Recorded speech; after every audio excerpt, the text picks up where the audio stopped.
Every air disaster is news, but one of the most horrifying scenarios is a crash where a pilot is accused of bringing down the plane deliberately.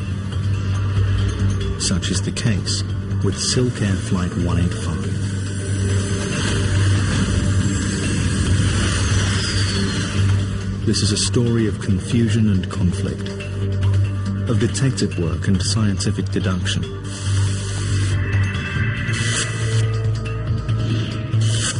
And above all, it is the story of the pressure investigators come under to determine the cause of a crash, however shocking their conclusions might be.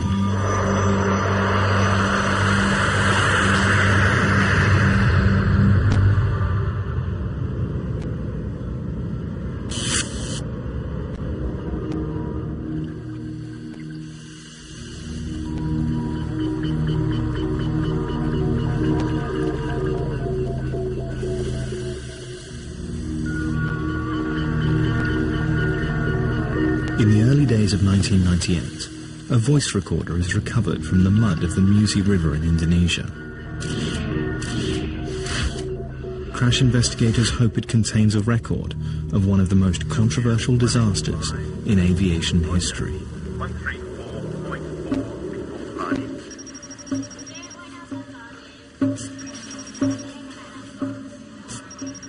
20 days earlier, the crew of SilkAir Flight 185 are heading along the walkway to their aircraft, a Boeing 737, to make it ready for the short hop back to Singapore. They've already completed an uneventful first leg from Singapore to Jakarta. It's a perfect day to fly. The Soekarno-Hatta International Airport in the Indonesian capital of Jakarta has blue skies with scattered clouds.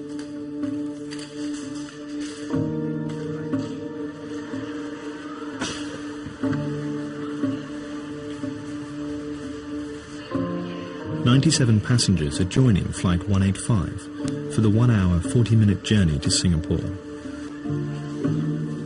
They come from 14 different countries, the oldest passenger 77, the youngest 2. They are heading to Singapore during this holiday travel season. Plans.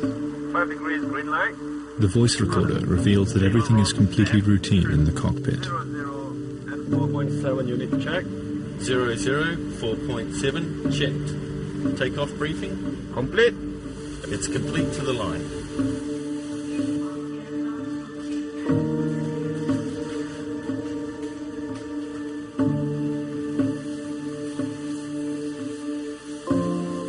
Both pilots have extensive flying experience. Captain Siu Wei Ming was a top fighter pilot with the Singapore Air Force before moving to SilkAir. First Officer Duncan Ward has over 2,000 hours flying experience. The atmosphere in the cockpit seems relaxed. Just give me 115 seconds to put on the infant seatbelt, you know. Never mind, you can take quite some time. You can take up to 3 seconds.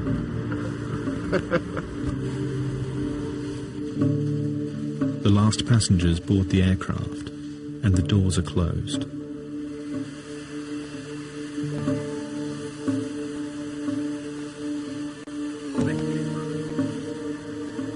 Captain Siu and Duncan Ward carry on with normal cockpit conversation as the aircraft makes its way to the main runway. Line up and wait, SilkAir 185. They are also talking to the control tower to obtain clearance for takeoff. Airborne right turn, Papa Lima Bravo. Cleared for takeoff, SilkAir 185. That clearance comes at 3:37, and shortly after that, Flight 185 is airborne.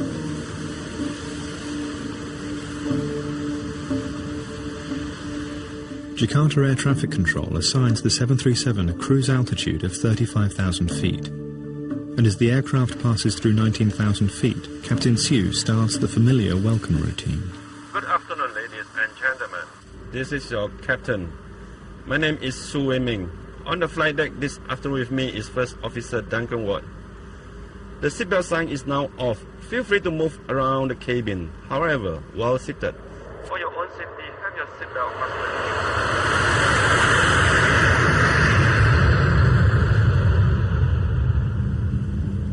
Everything about the flight is normal and routine. Drinks, sir. Passengers and the flight crew are offered a light meal and drinks. Just a couple. Some water, you want? Fine, thanks.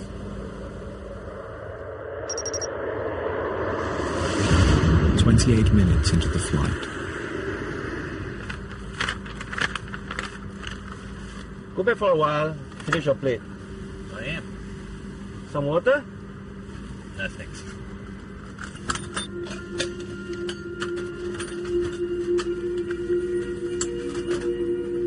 This is the last conversation recorded on the cockpit voice recorder of Flight 185.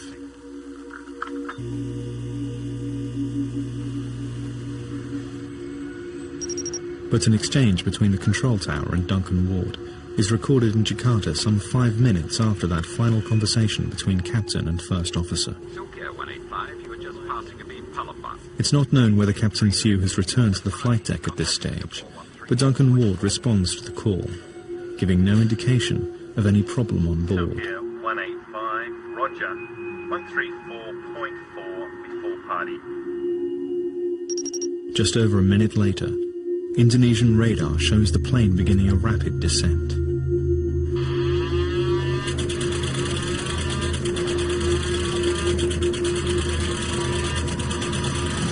It drops 15,500 feet in just 30 seconds before disappearing from the radar screen.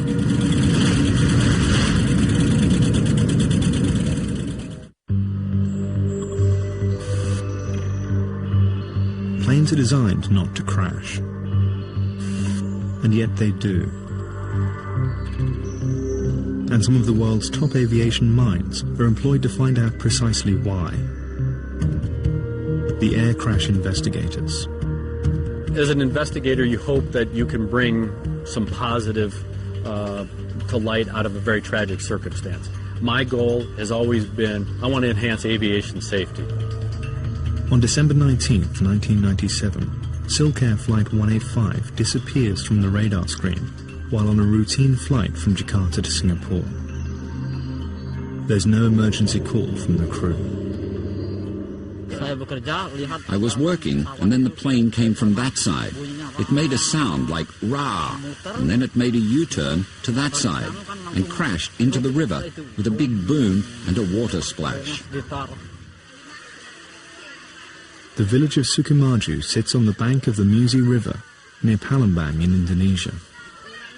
This peaceful setting is shattered when Flight 185 smashes into the river just hundreds of yards from this small community. The villagers immediately launch their boats, but find only small pieces of debris and personal items. There is no trace of the 104 people aboard the aircraft.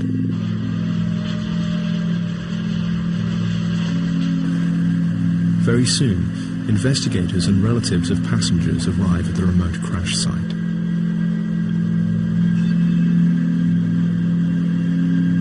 It's clear to all that no one could have survived the devastating crash. It's time for the air crash investigators to begin their painstaking work. At the beginning, I saw nothing. It was completely underwater. And you have to know that after that we found out that the aircraft was completely destroyed. Completely destroyed. Professor Duran heads up the Indonesian Investigating Authority, now known as the National Transportation Safety Committee. He's joined by a team of experts from America's National Transportation Safety Board. The NTSB had a lot of background in 737 investigations, especially in the recent past, because of a multiple of accidents that occurred with the 737 aircraft. It's a formidable team of investigators facing a formidable challenge. This was a very unique accident.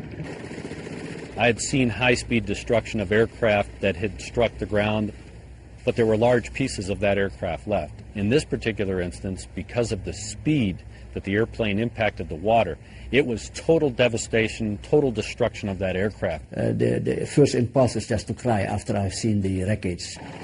There was no big parts. The biggest part is about 40 by 40 centimeters. Recovering the wreckage is an impossible task for divers alone. huge dredgers are brought in to scoop up tons of mud from the riverbed, where thousands of aircraft fragments are embedded.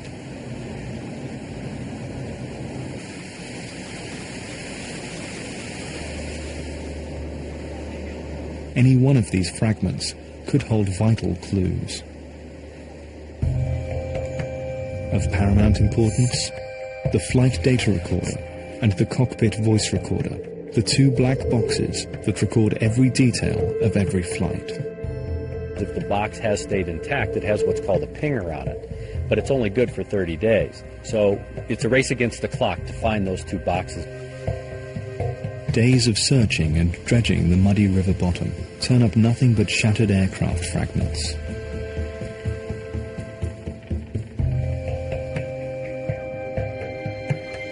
But on the fifth day after the crash, as divers grope their way through the mud-filled water, the first breakthrough. The flight data recorder box is found. And as if by a miracle, a dredger brings up the cockpit voice recorder 15 days later. The black boxes are dispatched with Professor Duran's blessing to the US for analysis.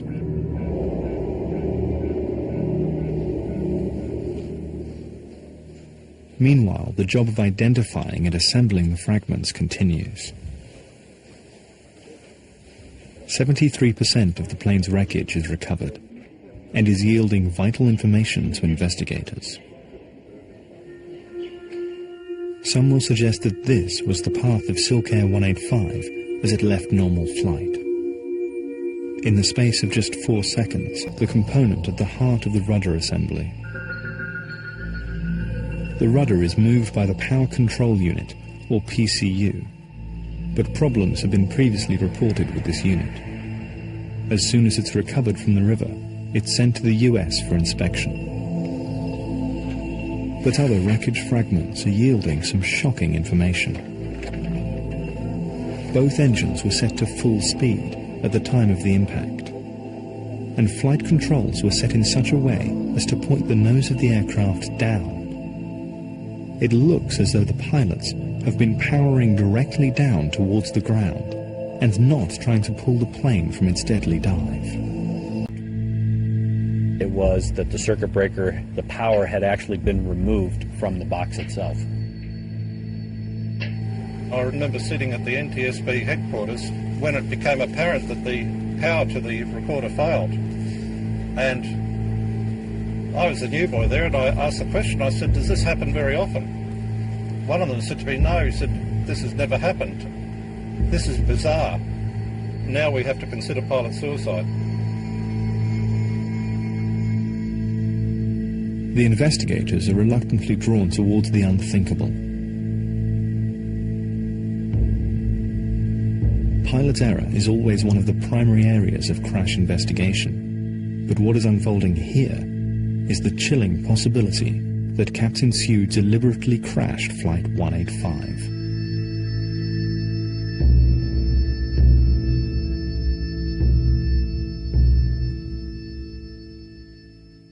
Sue had been a fighter pilot with the Singapore Air Force for 16 years before joining SilkAir.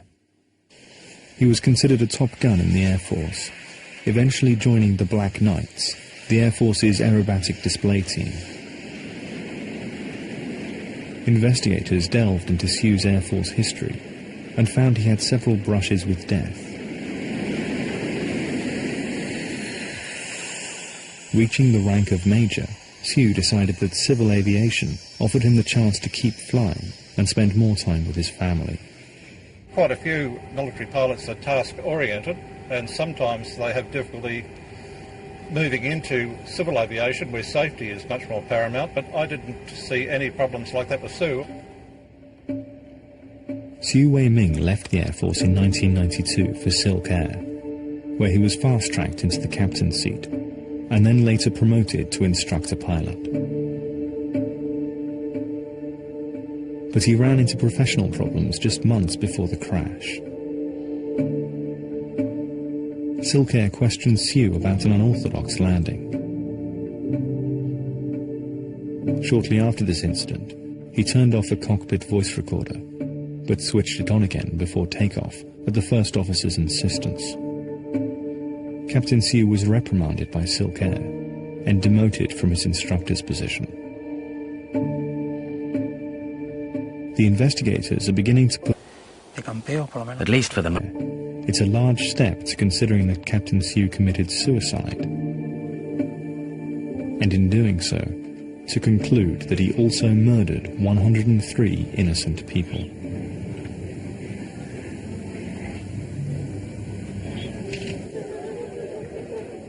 The families of the victims return to Indonesia for a funeral service. The coffins are symbolic. They are being buried empty, as virtually no body parts could be recovered from the river.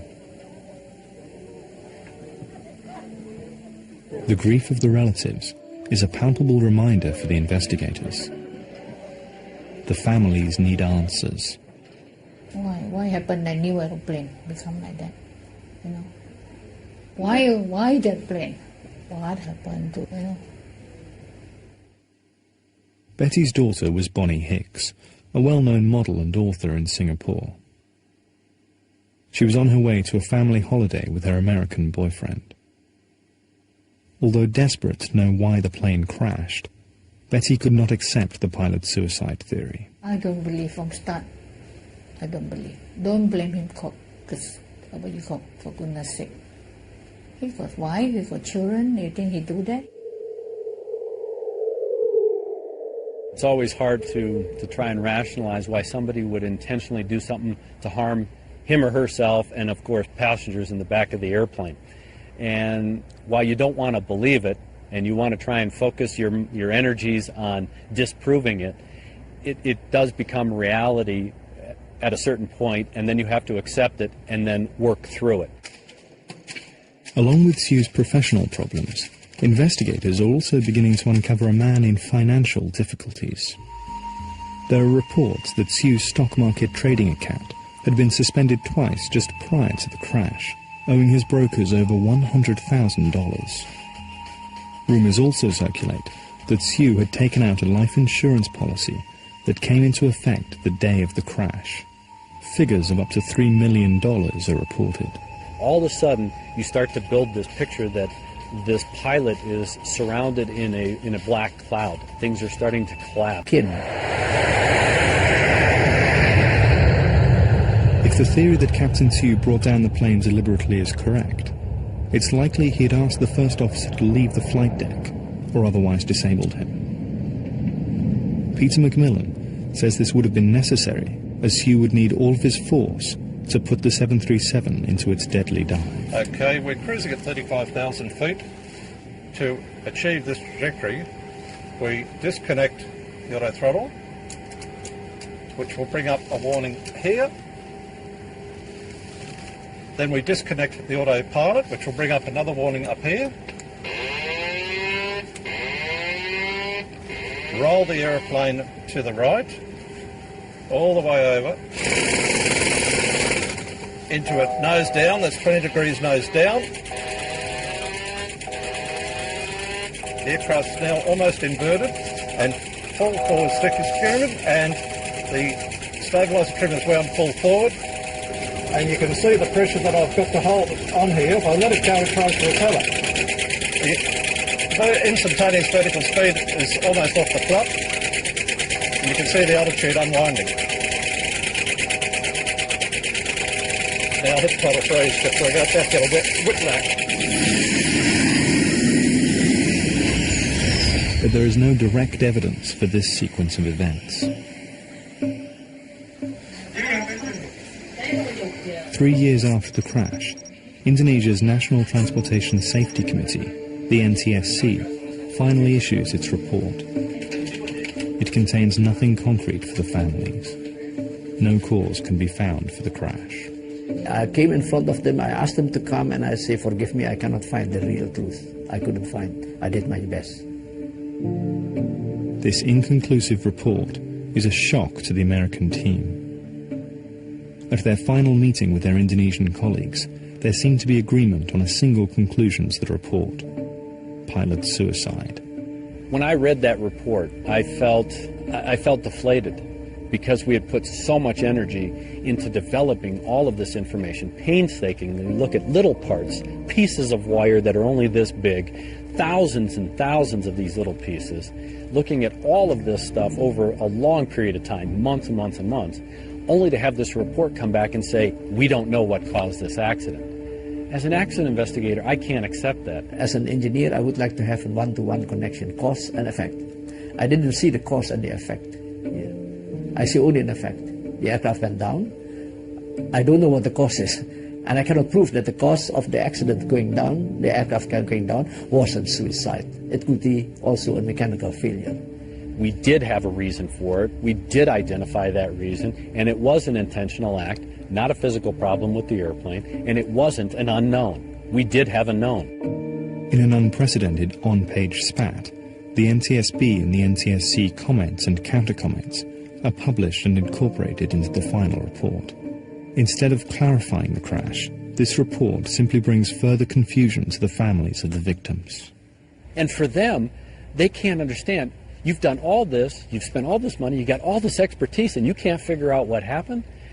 They can't close. They can't justify in their own mind why their loved one was killed. So many professors come down, already tell you, we don't know what happened. All the experts already say, cannot answer. How do I answer? With the investigation ending after 3 years, doors are closing for the families of the victims. The only theory they have? Pilot suicide. But across the Pacific in Los Angeles, a lawyer experienced in air disaster cases is skeptical. For him, pilot suicide makes no sense. Dead men can't defend themselves. There was nothing left. There was nobody to talk about what happened in that cockpit. If Captain Sue did not bring down the plane, then it has to have been a mechanical fault, he argues. And so he begins his own investigation. It was the world's first passenger jet, the ultimate in British engineering and luxury. So when two de Havilland Comets crashed in quick succession, killing everyone on board, Britain's supremacy in commercial aviation crashed with them. How could it happen? Now National Geographic Channel investigates the tragedy that stunned the nation. Seconds from disaster, Comet air crash, Friday at 9:30 on National Geographic Channel. One man's pilgrimage, 10,000 miles through war-torn regions, hostile situations, harsh terrain, to walk where the biblical characters once walked, to experience their stories where they first began, witness the Bible's teachings brought to life, Walking the Bible, coming soon on National Geographic Channel.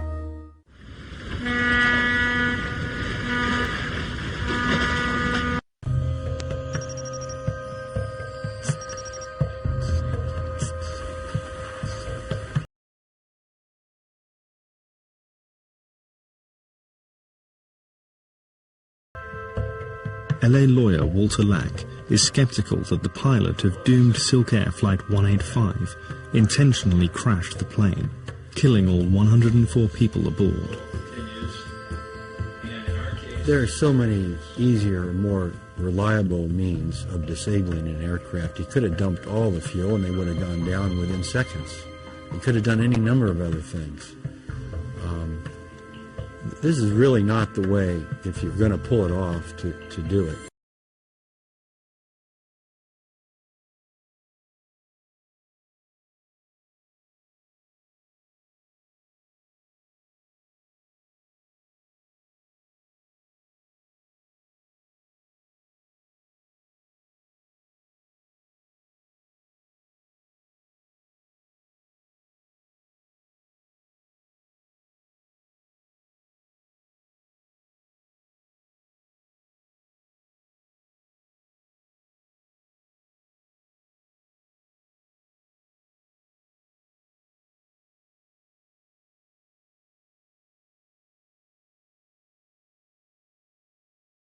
list. Behind the unit in question, Parker Hannifin, one of the world's largest manufacturers of hydraulic equipment.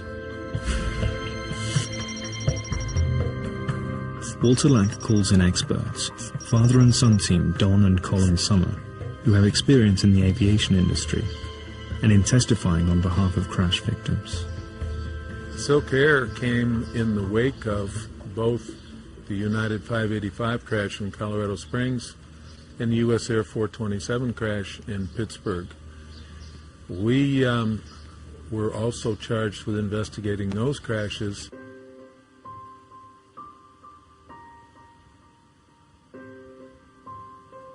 This is the Camarina plant. From the flight path through the radar data, and then to put each one of those animations side by side, and the similarities are remarkable. In the case of UA 585 and US Air 427, the NTSB concluded that the most likely cause of the crashes was a problem with the rudder's power control unit, or PCU.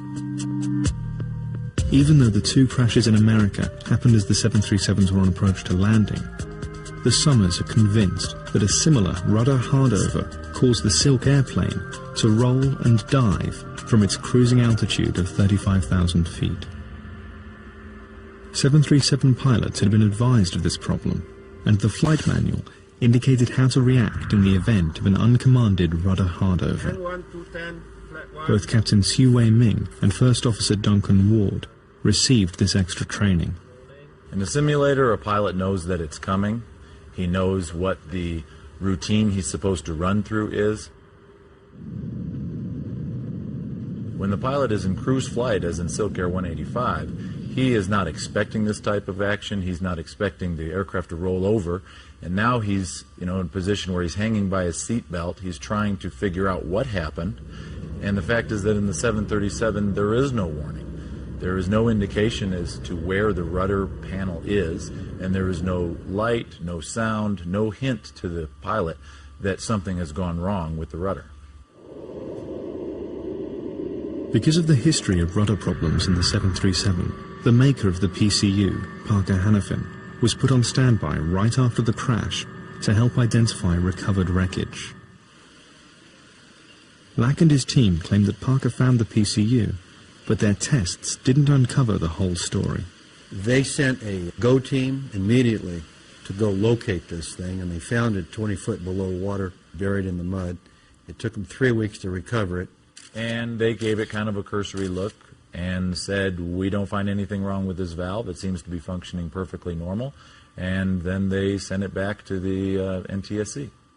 They did everything except the proper tests to determine whether there were defects in it. The unit was sent back to Indonesia. Now, 5 years later, if Walter Lack is to have his case, he will need to locate this one small component. But there's a hitch. The investigator sent to look for the part finds that all that remains of SilkAir 185 is a mountain of paperwork. The wreckage itself had been destroyed just weeks before.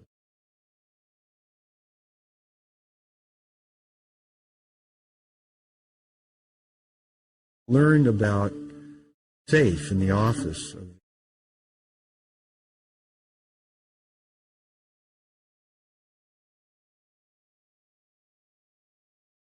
After much persuasion, the investigator is granted access.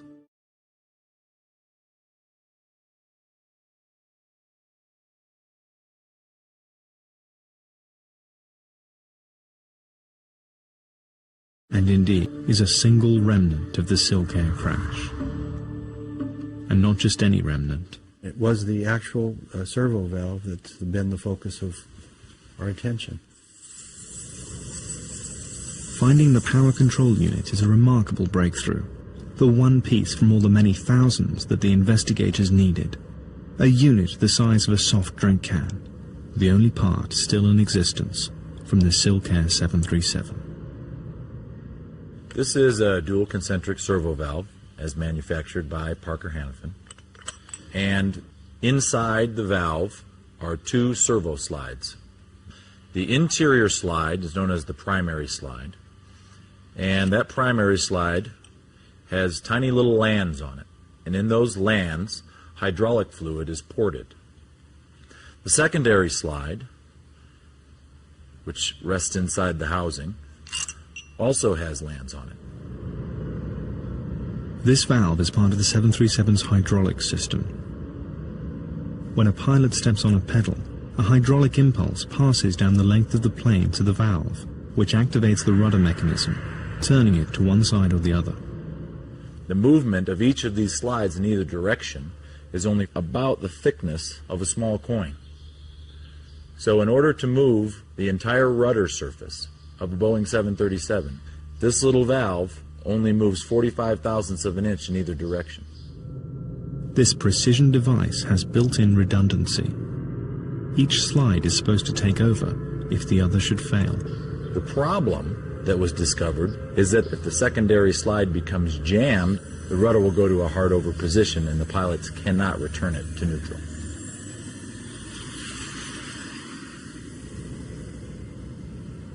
Lack's prosecution makes the case that the valve on the SilkAir 737 has a history. They find paperwork showing the valve failed a test after it was manufactured. Parker contends that the test in question would not affect the function of the servo valve, and that after further inspection it was passed and installed in the SilkAir 737. Considering the history and how many crashes there have been, I would have thought that people would have been much more interested in the dual concentric servo valve and the signatures left inside it than they were.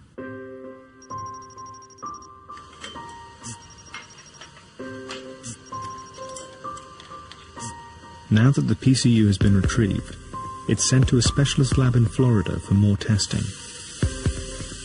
The unit is examined using a scanning electron microscope, a device that enables higher magnification, larger depth of focus, and greater resolution than a conventional light microscope. We spare no expense and we spare no time to absolutely prove a point is either true or not true. Many times we wind up in the court system, and when you're in the court system, you better have your ducks in a row, because there's going to be some people asking you some pretty hard questions. This component is virtually hand-finished in order to make it as smooth as possible when the part was shipped to Boeing. But the prosecution claims these metal burrs or shavings were left over from the manufacturing process. These microscopic flecks seem insignificant.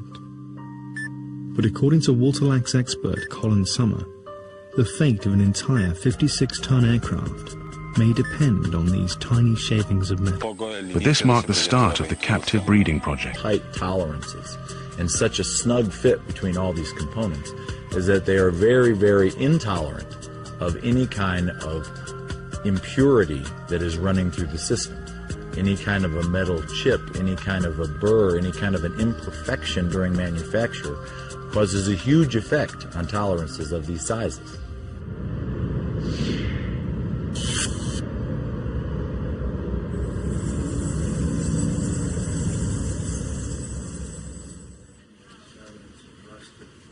Walter Lack's team are convinced that they now have the forensic chain of evidence proving the valve brought the plane down.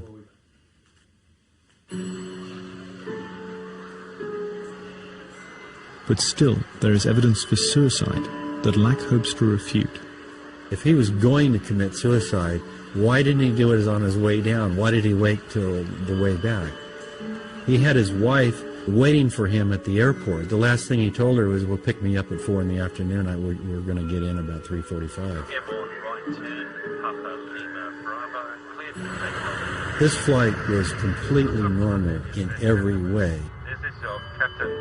You can tell from the conversation, even with the interaction of the flight crew, the stewardess who came out, they were kidding with each other. There was nothing morose about the behavior, nothing out of the usual. And the police investigation into Sue's financial background revealed he had taken share losses of more than $1.2 million. but at the time of the crash he was solvent, having sold 2 properties and had a net worth of nearly $350,000. And the multi-million-dollar life insurance policy, allegedly taken out days before the crash, was actually a policy to cover the $570,000 mortgage on his new house, a standard banking requirement. But one of the strongest arguments in favor of the theory that the captain intentionally brought the plane down was the fact that both black boxes on board the plane stopped recording before the crash. The claim was that he had switched them off deliberately to cover his actions. But not everything on board the plane was as it seemed. The 737 was a new plane, just 10 months old. When it was delivered, it came with a state-of-the-art solid-state flight recorder. SilkAir apparently replaced the original flight data recorder with this unit that rode to the crash. Walter Lack's investigators finally get hold of the data recorder 6 years after the crash, and their analysis raises new questions. This was an old, tired unit that had failed to record more than 4,000 seconds of data across 60 parameters in the last 25 hours prior to the crash, which would include the 12 flights prior to the accident flight. According to their analysis, some of the stoppages are as short as 4 seconds, some as long as 11 minutes. This flight data recorder was consistently switching itself off. To Lack and his team, it looked like the case for suicide by Captain Sue and the murder of 103 innocent people was diminishing fast. That far from crashing the plane deliberately, the pilot and co-pilot were engaged in a desperate bid to save the aircraft in their dying seconds. The pilot and the co-pilot would have been more than likely going through the steps that they had been trained to do to determine what had happened to the aircraft to try and correct for that action. One of the discoveries of the engine power as well as the trim of the aircraft showed that the engines were near full power when it hit the ground. In fact, Boeing issued instructions in their flight manual to perform these actions in the event of a rudder hardover.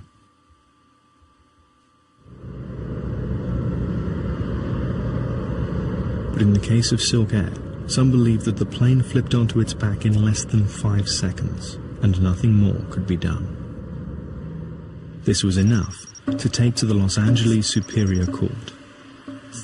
Over 6 weeks, the jury hear a formidable array of evidence from both Walter Lack's team and experts brought in by the manufacturer, Parker Hannifin. How was it that within 8 hours of this accident, somebody called you at home here in Los Angeles to tell you about the crash? There's over 100 different manufacturers of component parts on this aircraft. How were you on somebody's speed dialer? The 737 has a pretty significant history of uncommanded rudder movements. Why did power fail to the flight data recorder and the cockpit voice recorder? The power had actually been removed from the box itself. If one of those pilots on the flight deck was intentionally disabling those 2 black boxes, why didn't he disable them both at the same time? So what you're telling me, sir, and what you want this jury to believe, is you've made 5,100 of these servo valves, and not one of them ever contained a manufacturing defect. We were able to determine that there was interference between the secondary slide and the housing of the valve. And within 3 to 4 seconds, it reaches 90 degrees, completely on its side. All bets are off. A descent like that, with those parameters, requires deliberate pilot input. It is much easier to try and blame the pilot.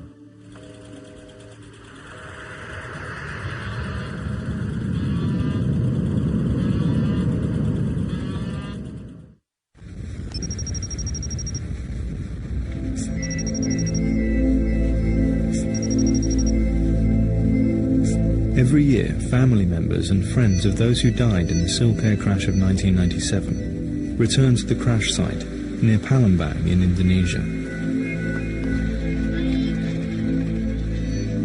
The families have formed a bond with the people of Sukamaju, who were witnesses to the tragedy.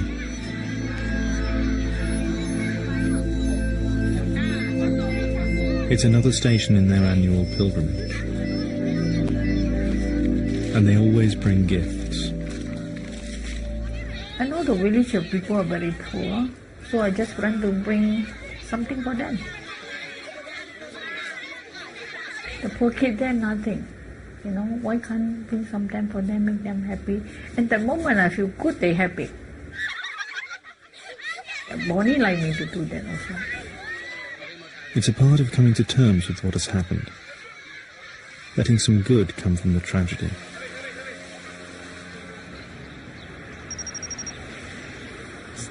After 4 days, the jury in the case brought in LA on behalf of 3 families returns to the courtroom. We, the jury, in the above entitled action find the following special verdict on the following questions submitted to us. Did the servo valve contain a manufacturing defect when it left Parker Hannafin's possession? Answer, yes. There were 187 questions that had to be answered, and every one was yes in favor of the plaintiffs and against Parker Hannafin. That type of total victory is unheard of, even in these other cases where large amounts are awarded. The jury awards the 3 families nearly $44 million in damages. Was it a large amount of money?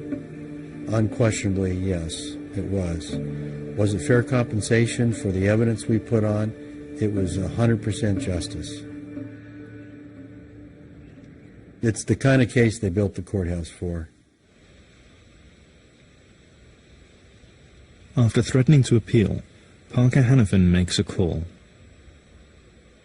Although the company denies any liability for the crash, it agrees to settle with all 91 families involved. This will cost them an undisclosed amount. Nevertheless, some experts remain convinced that Captain Sue deliberately crashed the plane in a spectacular suicide. The evidence, the facts, conditions, and circumstances support that that airplane was physically capable of being flown by the pilot. I firmly believe that it was an intentional act and not a physical problem with the airplane. The fact is that we will never know exactly what happened in the cockpit in the last minutes of SilkAir Flight 185.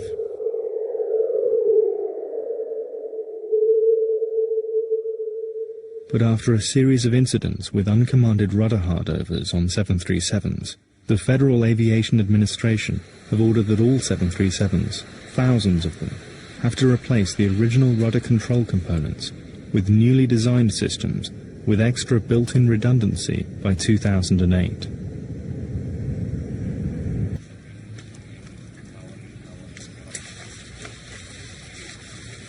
For Betty, the settlement payments are of little interest.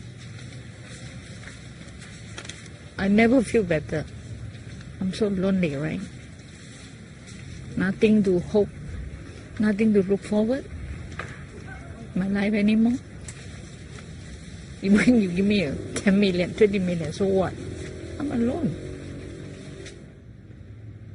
What consolation there is lies beyond the answers and the justice. It's making some small good come from the catastrophe, but never peace. No.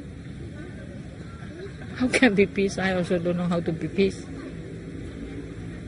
I don't know how to be peace. I want to, but like, how? You teach me.